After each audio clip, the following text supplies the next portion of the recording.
प्यारे दोस्तों, लाहौर में एक दूध बेचने वाला रहता था। उस नौजवान के दिल में हज करने की बहुत तलब थी।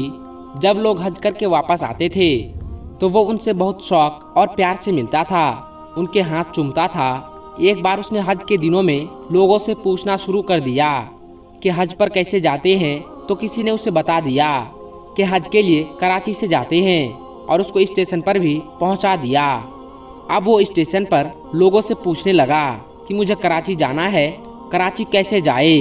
वो कई दिनों तक लाहौर के स्टेशन पर फिरता रहा। एक बार ट्रेन के कंडक्टर ने ये सोचा कि बेचारा कई दिनों से फिर रहा है, चुनांचे उसने दूध वाले से कहा, तुम मेरे साथ ट्रेन में बैठ जाओ, मैं तुम्हें कराची ले चलता हूँ। और फिर वो कराची पहुँच गया। कराची रेलवे स्टेशन पर पहुँचकर उसने लोगों से पूछना शुरू कर दिया कि मुझे हज पर जाना है, कैसे जाऊँ। किसी ने उसे हाजी कैंप पर जाने का रास्ता बता दिया, तो वो हाजी कैंप पर चला गया। वहाँ पर बहुत से लोग हज पर जा रहे थे, लेकिन इस बेचारे के पास ना टिकट था, ना पासपोर्ट था, ना ही पैसे थे, मगर उसके दिल में हज करने का जज्बा था। एक दिन उसके दिल में ये ख्याल आया कि जो हाजियों का सामान जहाज पर ले जाने वाले कुली हैं, उन्हें जहाज के अंदर जाने की इजाज़त है। चुनांचे उसने एक कुली से दोस्ती कर ली और कुली की वर्दी पहनकर हाजियों का सामान जहाज में रखने लगा। वो दूध वाला सामान रखने के बहाने जहाज पर आता जाता रहा। जब सारा सामान खत्म हो गया तो वो जहाज के अंदर किसी कोने में छुप गया और अपने कपड़े पहनकर कुली की वर्दी वापस भिजवा दी। लोग अपने कमरों में बिस्तर पर सोते रहे और वो बेचारा बैठ बैठ कर वक्त गुजारने लगा। उसने जहाज पर एक बंदे से कहा कि भाई, जब जद्दा आ जाए तो मुझे बता देना। चुनांचे जब जद्दा शहर की रोशनी नजर आने लगी तो उन साहब ने उसे बताया कि वो देखो जद्दा आ गया है। इसके बाद वो दूध वाला जहाज के ऊपर चढ़ गया और वहां खड़े होकर समंदर के अंदर छलांग लगा दी। उसे तो तैरना भी नहीं आता था। चुनांचे जब वो नीचे गया तो फिर ऊपर ही नहीं आ सका। उस आदमी ने देखा कि ये तो नजर ही नहीं आ रहा है। वो समझ गया कि ये बेचारा डूब गया है। उसने सोचा कि अल्लाह को यही मंजूर होगा। इसके बाद जब उस आदमी ने हज किया और तवाफ जियारत के बाद हरम शरीफ से बाहर निकल रहा था, तो उसने देखा कि वो दूध वाला भी हरम शरीफ से बाहर निकल रहा है। इस आदमी ने फौरन दूध वाले से पूछा कि आप तो वही हो जिन्होंने समंदर में छलांग लगाई थी। तो वो कहने लगा, हाँ मैं वही हूँ। उसने दूध वाले से पूछा, तुम्हारे साथ क्या हुआ? तो दूध वाले ने कहा, मेरे साथ क्या हुआ ये मैं तुम्हें आगे जाकर बताऊंगा।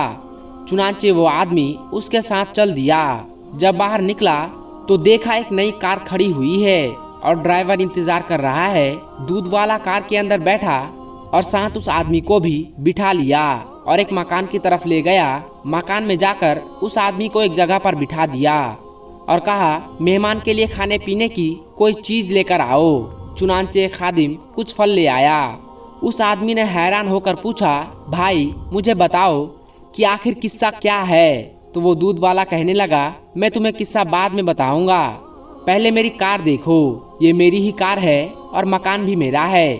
उसने पूछा, ये सब कुछ तुम्हें कैसे मिल गया? दूध वाले ने कहा, ये तो राज की बात है, लेकिन तुम मेरे बारे में जानते हो इसलिए मैं तुम्हें बता देता हूँ। फिर दूध वाला कहने लगा, मेरे दिल में अल्लाह पाक का घर देखने का बहुत शौक था और उसी शौक का मुझे ये सिला मिला है। जब मैं जद्दा पहुंचा तो मैंने कहा, ये अल्लाह, मैं अपने आप को तेरे हवाले करता हूँ। ये कहकर मैंने समंदर में छलांग लगा दी।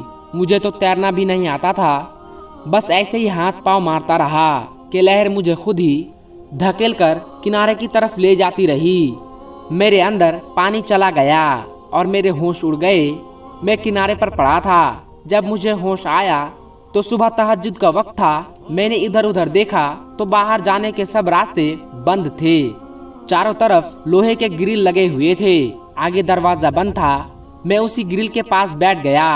मैंने देखा उस ग्रिल के दूसरी तरफ एक घर है और उस घर के सहन में एक गाय बंधी हुई है और दो आदमी उस गाय का दूध निकालने के लिए आए हैं, मगर गाय उनसे मानुस नहीं थी, जिस वजह से वो गाय उन लोगों के काबू में नहीं आ रही थी और वो लोग दूध नहीं निकाल पा रहे थे।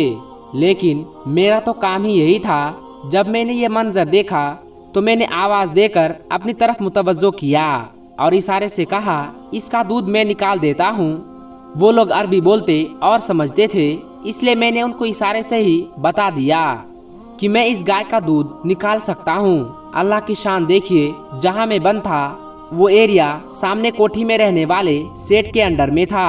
उसका एक बेटा था। डॉक्टर ने उसे हिदायत की हुई थी कि अपने बेटे को गाय का दूध पिलाया करो, तो उसने स्पेशल अपने बेटे के लिए ही वो गाय रखी हुई थी। गाय के अंदर दूध तो होता था मगर वो निकालने नहीं देती थी, जिसकी वजह से वो सेठ और उसकी बीवी को बड़ी परेशानी होती थी। जब मैंने उससे कहा कि मैं गाय का दूध निकाल देता हूँ, तो उन्होंने सेठ से कहा कि अंदर मुसाफिरों में से एक आदमी कहता है मैं तुम्हें दूध निकाल देता हूँ। तो सेठ ने कहा, ये चाबी ले जाओ और जाकर उसे ले आओ। वो लोग गेट का ताला खोलकर मेरे पास आए और जब मैंने गाय पर प्यार से हाथ फेरा और उससे अपने अंदाज में बात की तो गाय मान गई और मैंने नीचे बैठकर उन्हें 8 से 10 लीटर दूध निकाल कर दे दिया। सेठ की बीवी ने देखा तो बहुत खुश हुई और कहने लगी, आज तो मेरा बेटा सारा दिन दूध पिएगा। फिर कहने लगी, इस दूध वाले को जाने नहीं देना। जब सेठ से मुलाकात हुई तो उसने पूछा, आप कौन है? तो मैंने कहा, मैं पाकिस्तान से हज करने आया हूँ। तो वो कहने लगे, हम तुम्हें वापस नहीं जाने देंगे, तुम अच्छा दूध निकालते हो। मैंने कहा, मैं दूध तो निकाल दिया करूँगा, लेकिन मुझे हज भी करना है। तो वो कहने लगे, फिक्र ना करो, हम तुम्हें हज भी करवा देंगे। दूसरे दिन उसकी बीवी ने अपने वालिद को फोन किया और सारी बात बता दी। उसके वालिद ने 200 गाय भैंसों का एक बाड़ा बनाया हुआ था। चुनांचे जब उसने ये बात सुनी तो बहुत खुश हुआ और कहने लगा, हमें तो खुद ऐसे ही बंदों की जरूरत है। बाद में उन्होंने सेठ को फोन किया और कहा कि इसे मेरे पास भेज दो। चुनांचे सेठ ने मुझे अपनी गाड़ी में बिठाया और अपने ससुर साहब के घर पहुंचा दिया।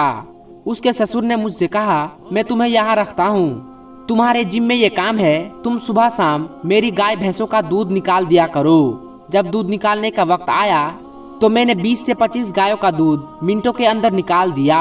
वो बड़ा हैरान हो गया और सोचने लगा, इतना दूध भी निकल सकता है, आज तक उसका इतना दूध नहीं निकला था। वो मुझे कहने लगा, तुम यहीं रहो, हम तुम्हें हज भी करवा देंगे। मैंने उनसे कहा कि मुझे घर वापस जाना है।